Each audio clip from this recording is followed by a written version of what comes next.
Door stays closed. It's closed now, but hey, Rob's everybody. Check out my new friend. got... Now, what's his name, Garrett? That's James. This is James, one of the more rare species here at Reach Out Reptiles. This is Garrett Hart of Reach Out Reptiles.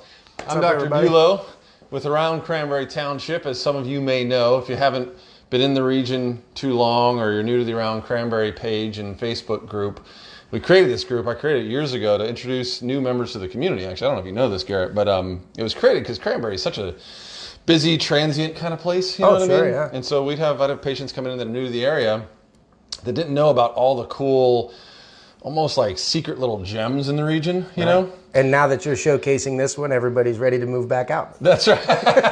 Maybe. I don't know about that. We're a pretty diverse group in Cranberry, but I had no idea how fascinating Garrett's industry is and what you've done for the industry. So we'll start with a nutshell of how you categorize what you do, and then we'll just kind of go from there. So you can tell everyone kind of in the nutshell what it is we do here at Reach Out Reptiles. Sure, yeah. Well, there's so I work with reptiles. I work with one species of snake specifically, and then we have a lot of variations of that. He wants to give you a kiss. Oh, yeah. He's very kissable. That's right. This is Steven. That one's James. Yeah. Got it.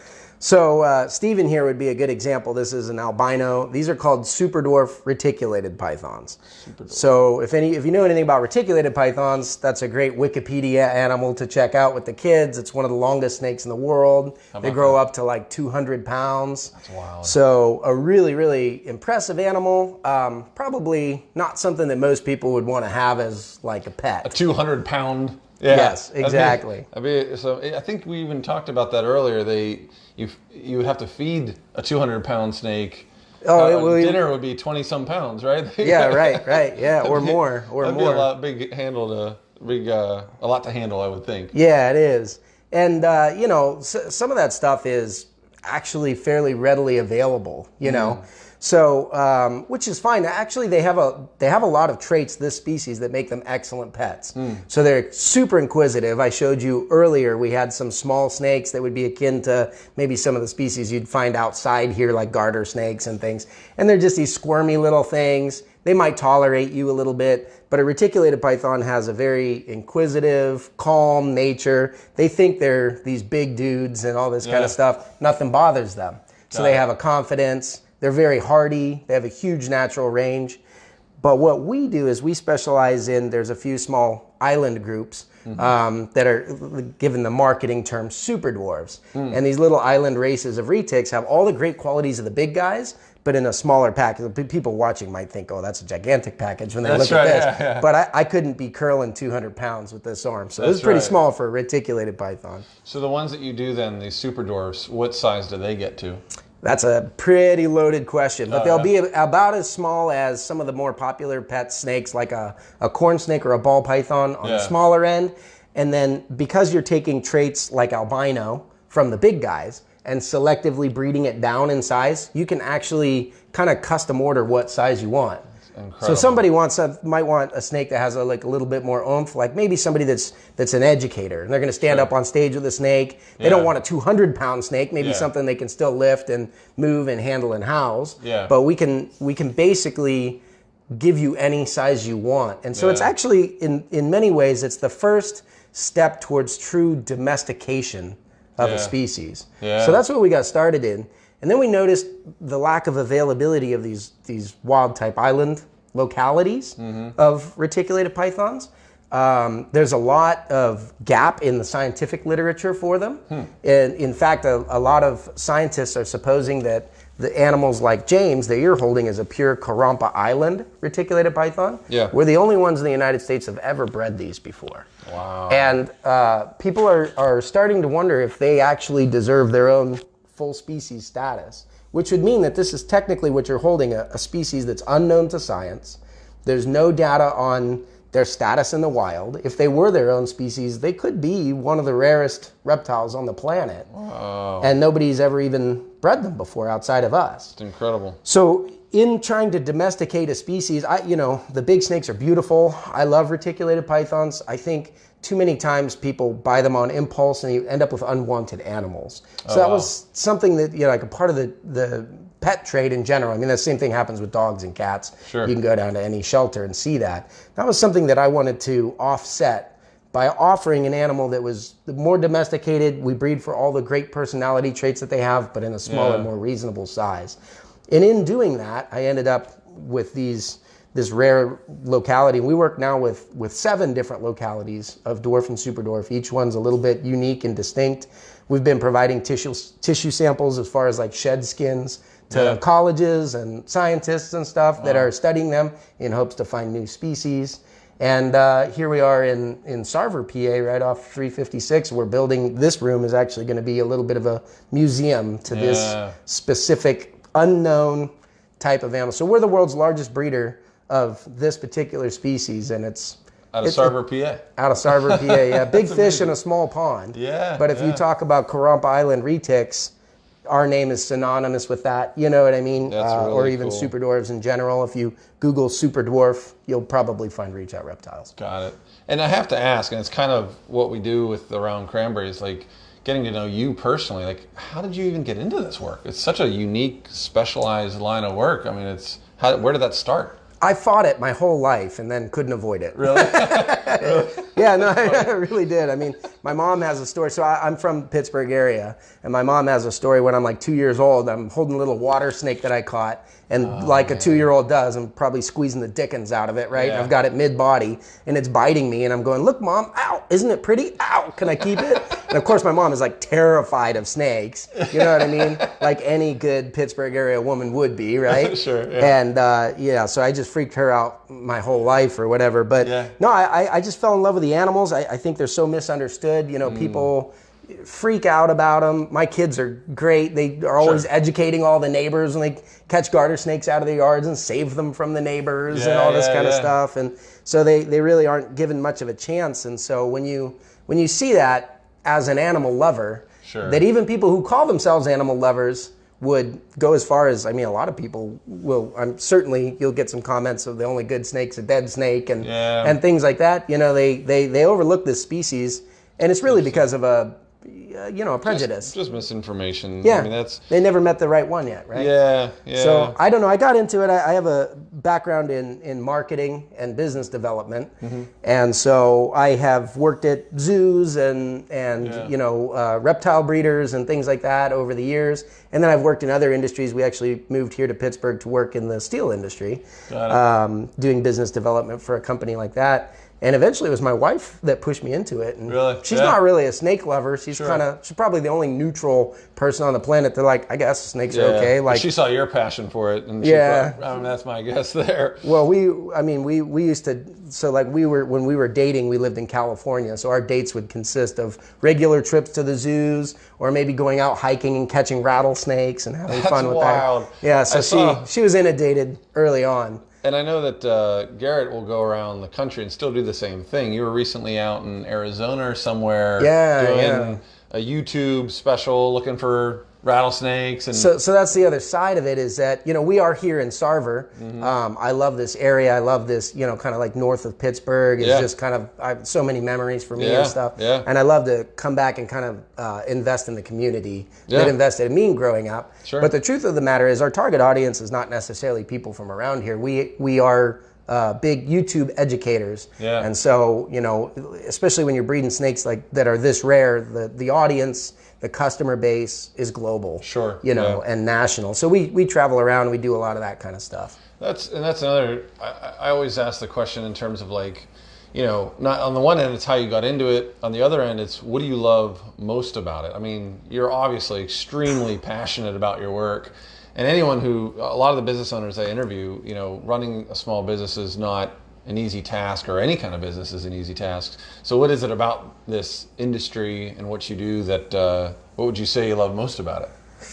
That's a tough question. Yeah. So you may not be into snakes or whatever, but imagine you're into cars, and then you get to go be the chief designer for the next Lamborghini or something like, you know what I mean? Like, who wouldn't love to do that? Yeah. I'm living my dream job with the animals, but aside from all of the, I mean, it is an industry like any other industry. There are businesses who do really well. There are businesses who are like shystas, you know what I mean, and stuff like that. And so, but the biggest part for me in owning our own business, we named it Reach Out Reptiles. Yeah. Because it's our outreach to the world, to the community, and stuff like that. So we've managed to take what we love and kind of try to make the world a little bit better place through the actual breeding of the animals, displacing ones, like I said, that don't maybe necessarily make good pets, or preserving pure localities for future generations. That stuff's really fun. But I think the best part is honestly just taking the money that we've made and going out and having fun. Like, we actually donate, I don't know if you know this, we donate 10% of all of our proceeds to charity every year. I'm planning on taking my kids with me on a business trip. I've got 4 kids, 11 and under, to go dig water wells for the Navajo Nation out in the Southwest while we go look for snakes and stuff out there. Of course, yeah. So like the business side is my in to wherever it is. Yeah. And then we just, like, I love having the ability to not only do what I love, but help other people to improve their quality of life too. Just as a business owner, you get to do that much more so. It's something that I've always been passionate about my whole life. But being a business owner gives you a lot more freedom and ability to do that. Yeah, I remember there was a vice president of one of the chiropractic colleges that even told me that. He said, you can give back in different ways, but the reality is, to have a bigger impact, you have to have more resources, so that it just, finances speak. And so if you can create a way, that's what I've been thinking about, is like creating these revenue streams, not for me, but to give you more strength to make an impact. You know what I mean? Absolutely. And so it's a pretty powerful idea. It's honestly, it's great about what you're doing with the Around Cranberry thing, because the truth of the matter is, there's, if you have to go get your car inspected, you can go do that anywhere. But there are some people that are actually like living really good lives that inspect cars. There are some people, you know what I mean, in any industry. And so what's really cool is, like, as a consumer, I don't think a lot of people think about this, and we just, it's outside of our regular scope of thinking. But as a friend of mine puts it, that's from the reptile industry, he says, you vote with your dollar who stays and who goes. You know what I mean? And so it's like, if I'm going to be spending my money on anything, it could be a small daily thing. If I'm paying for a business or an entity that I don't like what they stand for, I'm allowing them to continue to do that. On the other hand, I could take that same money that I'm spending and investing into the economy and do it in a way that people that are like, leaders within the community and helping that kind of stuff. I mean, imagine if every business was doing their best to make a better world, and all you have to do as a consumer is buy from that business. That's right. That's great. Little vote. Yeah, it's great. So we don't have a lot of that in the reptile industry. There are good people, there are bad people, all that kind of stuff, just like anything else. But yeah, we really, that's my favorite part, is trying to take that to the next level. That's awesome. I don't even know where we could go from there, because I think it's just such a cool sentiment. But there is a question. You were talking about a few different things, and I wanted to give you the opportunity. I always try and do this with unique industries, which is to dispel any myths, or like, there's a couple questions I always have. One is, what your ideal, like, who are the clients or people that are the best suited for your industry? You know what I mean? Which may or may not apply here, I'm not sure. And then the other question is, what do you come across when you're out in public with the lay person that you often come across that needs to be dispelled? Like, sometimes in chiropractic, it's always like, if you adjust a kid, is that dangerous, Or chiropractors, in there like stroke issues with that? Like, people have these bizarre fears that are really unfounded, that I haven't been out in public in a while, but when I used to do that sort of thing, I'm like hit in the face with it, like, oh yeah, I forgot that's out there. You know what I mean? But whenever you have a platform like this, I'm always curious, like, when you go outside of the bubble that you're normally in, and you're out at, like, the Pittsburgh Home and Garden Show, or you're somewhere with a lot of people who aren't familiar with the industry. What are some common things that you face that you're like, oh my gosh, I got to take care of this idea? You know what I mean? Because I think that's important. You know what I mean? Well, I'll tackle the side about like common myths, and given the target audience being here and locally, in the Pittsburgh region, talking about snakes in general, because you live in Pittsburgh, you may never run into a reticulated python. That's right, yeah. Right? Or black rat snakes. Yeah, exactly. But one thing that I would say is that by and large, all the snakes we have out here are relatively harmless. You know what I mean? And even the ones that are like the only, in this area, the only really venomous snake that we have is a copperhead. Okay. And here's something really cool. So a lot of people, they don't know what a copperhead is. I used to actually mess around with some of the community pages. Probably shouldn't be telling you this live. But people, I was so tired of getting tagged on Facebook. Whenever someone sees a snake, they take a picture, they say, what is this? You know what I mean? And half the time they've already killed it, and then they just want to find out later. Yeah. But I was getting tagged in that stuff all the time, and it was amazing to read the other comments. It was always, that's a copperhead, or that's a water moccasin, which are actually the same thing. Okay. You know, and people would, and they never were. They never were. It was always a milk snake, or, you know, like a young black rat snake, like you're talking about, water snake, things like that. Yeah. Harmless, beneficial species to the environment, especially out here where we are, because we have kind of stitched together ecosystem through houses, a little track of trees, this, that, and the other. So they perform amazing, like, rodent control, snakes do in the wild. You know, one thing you don't think about is if you have these harmless natural snakes living around you, the occurrence of Lyme's disease goes way down because they're eating the species that harbor and transmit the disease through ticks. So basically possums and snakes are your best friend about that kind of stuff. Or if you store things in a shed outside and you're tired of your garden mower getting all the wires, you know, eaten up by rodents every year as they make nests, you need some more snakes in your shed. You know, they're harmless, they're mild-mannered, and even the copperhead, which is exceedingly rare, and 9 times out of 10, if you see a snake, you think it's a copperhead. I used to post like South American boa constrictors in those pages and say, this is in my yard, what is it? And everyone would say copperhead, and I'm like, come on, it's a boa constrictor. Not everything's a copperhead, people. But even the copperheads, a really fun fact, they've actually found a possible cure. It's the best cure they've found yet for breast cancer that exists within the compounds, the amino acids and things that make up the copperheads only in our region. The greater Allegheny Valley. That's crazy. The copperheads here, which are being slaughtered on site, and not to mention all the innocent bystanding snakes that get slaughtered thinking that they're a copperhead or water moccasin, they're the only ones. Not even a copper, you can't go to Texas and get a copperhead that has this. There's a unique compound that's evolved in this area that doctors and scientists are actually synthesizing a cure for breast cancer. That's wild. And the problem that the venom labs have, they have to actually extract this venom from these snakes in large quantities because you get so small an amount in order to develop this drug. The reason why it's not out yet is because there are not enough copperheads left here because everyone's killing them. So we're literally taking a snake. Copperheads are actually pretty mildly venomous as far as it goes. And they're very, very shy. You know what I mean? So if you're stepping on one or grabbing one or something like that, you'll probably get, but most occurrence of bites are actually people that are trying to kill the snake. And if you leave it alone, you're fine. And it might contribute to future populations that do things like, you know, cure breast cancer. So we live in a part of a giant web in this world. So that would be my main thing, is that you don't need to kill every snake you see. You're actually much better off leaving it alone. They're very beneficial in every way, even the venomous ones. You know what I mean? Which is pretty cool.